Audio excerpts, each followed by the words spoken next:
मैं बहुत परेशानी हूँ। 13 मेरा कोई प्रश्न नहीं है। 13 साल से मैं ओसीडी से क्या चीज है? महाराज जी ओवर थिंकिंग। ओसीडी, और मेरे को रात में भी मतलब 2 घंटे दो। अगर हमारी बात मान लो और कुछ दिन आप कर लो, फिर आपको लाभ न मिले तो हमें बताना। नाम जप कर रहा हूँ, पर नाम जप करते करते ही 2-3 घंटे ही सो पाता हूँ टैबलेट लेने के बाद भी। कोई परेशानी नहीं। एकदम पहले रिलैक्स होना सीखो। एकदम रिलैक्स हो जाओ, श्री जी के भरोसे हो जाओ, ठाकुर जी के सहारे हो जाओ। तुम कह रहे हो नाम जब से हम रिलैक्स नहीं हो पा रहे। नहीं हो जाते, पर नींद खुल जाती। आज से शुरू करो तुम, नया जीवन मानकर राधा राधा राधा राधा राधा।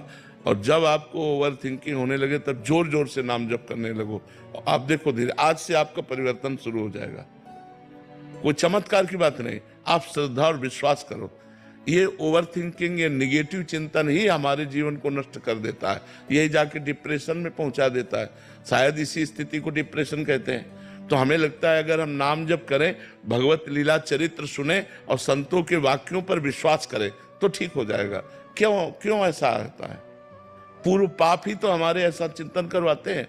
तो हम नाम जप करेंगे तो पाप नष्ट। आज से नाम जप का नियम। कहाँ है तुम्हारा काउंटर? काउंटर नहीं वैसे। सिद्ध मत बनो। जब हम ओवर थिंकिंग की बीमारी है तो हमको उसको लगाना पड़ेगा।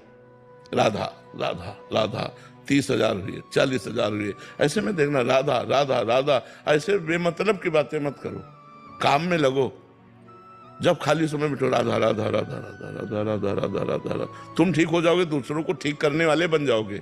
शुरू करो, तुम काउंटर खरीद लो और शुरू करो। हम जैसा कहें वैसा कर। यार डॉक्टर कहता है तो हम टिकिया और टेबलेट और इंजेक्शन सब ले लेते हैं, और हम तुमसे बात करें कि इससे ठीक हो जाओगे तो मान ही नहीं रहे। इसलिए नाम जप करो, सब ठीक हो जाए। तुम्हारे जैसे 50 ठीक हो गए। बस बात मान लो। आप काउंटर लो और शुरू करो राधा राधा राधा राधा राधा राधा राधा। और फिर मैं बताओ, सुबह 4 बजे उठ करके टहलो, टहलते हुए नाम जप करो, ठीक है? 2-3 लीटर पानी दिन में कम से कम जाना चाहिए। और एक अध्याय भागवत का पढ़ो, श्रीमद् भागवत का। अपने चिंतन को बदलो, चिंतन की धारा को अध्यात्म की तरफ बदलो तो अभी आनंद आने लगेगा। नहीं तो बच्चा अगर सावधान नहीं रहे तो डिप्रेशन में पहुंचा के और गोलियों पर जीवन कर देगा। ढेर सारी दवाइयां खाओ और परेशान रहो। दवाइयां भी कहीं ना कहीं साइड इफेक्ट करती हैं शरीर में। जो अंग्रेजी दवाइयां हैं वो परेशान कर।